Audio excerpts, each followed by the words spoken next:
नमस्कार, आदाब, सलाम।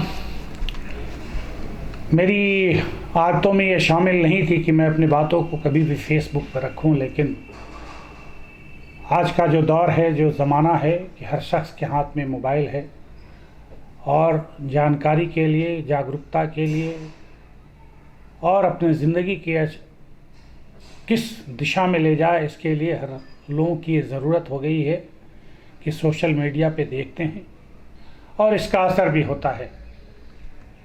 मैं समझता हूँ इसीलिए मैं अपनी बातों को कहने के लिए आपके समक्ष आया।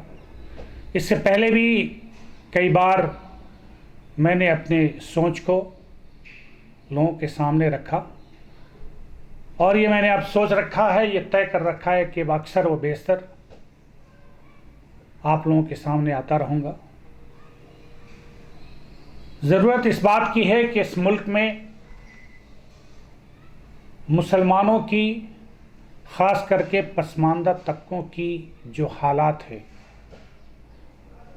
उसके ज़िम्मेदार कौन कौन लोग हैं और क्यों ये दिन पे दिन बदतर होता चला गया। मैं समझता हूँ कि पहली जिम्मेदारी उन पे जाती है जो इस मुल्क में एक लंबे अरसे तक 6 दशक से ज़्यादा हुकूमत किया, चाहे वो किसी प्रदेश का हो या इस मुल्क का हो। ये उनके ज़िम्मेदारी पर थी कि वो मुसलमान जो कमज़ोर है, मज़लूम है, बेसहारा है, बेबस है, बेरोज़गार है, उसको रोज़गार कैसे मिले, उसकी बेबसी कैसे दूर हो, उसको तालीम कैसे मिले। लेकिन वो सियासी पार्टियां जो 6 दशक तक इस मुल्क पर हुकूमत की, लगभग इस मुल्क के हर प्रदेशों पर हुकूमत की, वो लोग पासमानदा तबके के मुसलमानों को अपनी सियासत की विरासत समझते हुए उनको सिर्फ बदवा मजदूर समझा। ये मैं नहीं कहता, ये उन्हीं की हुकूमत की बनाई हुई कमेटियों का रिपोर्ट है। सच्चर कमेटी हो, रंगनाथन कमीशन हो, ये उन्हीं की बनाई हुई कमेटियाँ थी और उन्हीं के रिजीम में ये रिपोर्ट आया, पार्लियामेंट में पेश भी हुआ, लेकिन बगैर किसी एक्शन टेकन रिपोर्ट के। इस पे क्या एक्शन होगा उन्होंने ये नहीं बताया और ना उन्होंने काम किया। ज़रूरत इस बात की है कि अब इस मुल्क का कमज़ोर मुसलमान जब भी अपनी बात करता है या उन रहनुमाओं के सामने, मुस्लिम रहनुमाओं के सामने कहता है, तो फिर वो कुरान और हदीस की बात करते हैं। लेकिन जब भाईचारे की बात आती है, रिश्तेदारी की बात आती है, तो अपने पल्ला झाड़ लेते हैं और अपने घरों में, अपने रिश्तेदारों में बैठकर अपना सिजरा बताते हैं कि मैं तो मोगलों से हूँ, मैं तो सैयद घराने से हूँ, मैं तो शेख हूँ, मैं तो पठान हूँ।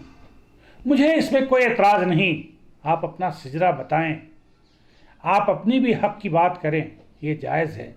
लेकिन ये कहाँ जायज़ है कि आप जो भी हक़ हो सिर्फ आप ही के घर में सिमट कर रह जाए, चूँकि आपको अच्छा कपड़ा पहनने आता है, आपके नाम में सैयद लगा हुआ है, आपके नाम में पठान लगा हुआ है। मुझे इससे कोई गुरेज नहीं, मेरी ये सोच भी नहीं है, लेकिन ये सोच ज़रूर है कि उन गरीबों का, उन मज़लूमों का, उस पासमानदा तबके के लोगों का जिनकी रोज़गार छिन गई, कभी आपने उसके लिए बात नहीं किया। ना ही रोज़गार में, ना ही पढ़ाई में और ना ही सियासत में आपने उन सबों को अपने पैरों तले कुचल दिया और आज भी वही काम, वही सिलसिला जारी है। अब इसको ख़त्म होना चाहिए और इसके लिए मैं समझता हूँ कि पासमानदा मुसलमान अपनी आवाज़ को अपने घर से निकल के लगाए, अपने मोहल्ले में, अपने कस्बे में, अपने प्रखंड में, अपने ज़िले में, अपने प्रदेश में।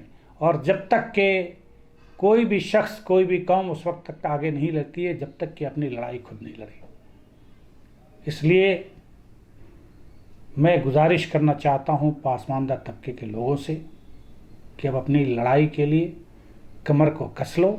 जब तक कि अपने कमर को नहीं कसोगे, अपनी लड़ाई नहीं लड़ोगे, आपका कोई पुरसान हाल नहीं होगा। चाहे वो सियासत हो, चाहे वो पढ़ाई हो, चाहे वो आपका हेल्थ का इश्यूज़ हो, चाहे वो आपका कारोबार का इश्यू हो। इस सब के लिए आपको कम से कम आपके आने वाली नस्लों के लिए आगे निकलना होगा, अपनी आवाज़ को बुलंद करना होगा और ऐसे शख्स के साथ खड़ा होना होगा जो आपकी बात सुने और आपके लिए सोचे और समझे। मैं बहुत कुछ नहीं करके आज की बात मैं यहीं ख़त्म करता हूँ, लेकिन ये सिलसिला आगे एक लंबे अरसे तक चलेगा और इस लड़ाई को लड़ी जाएगी। मैं आपसे वादा करता हूँ। जय हिंद।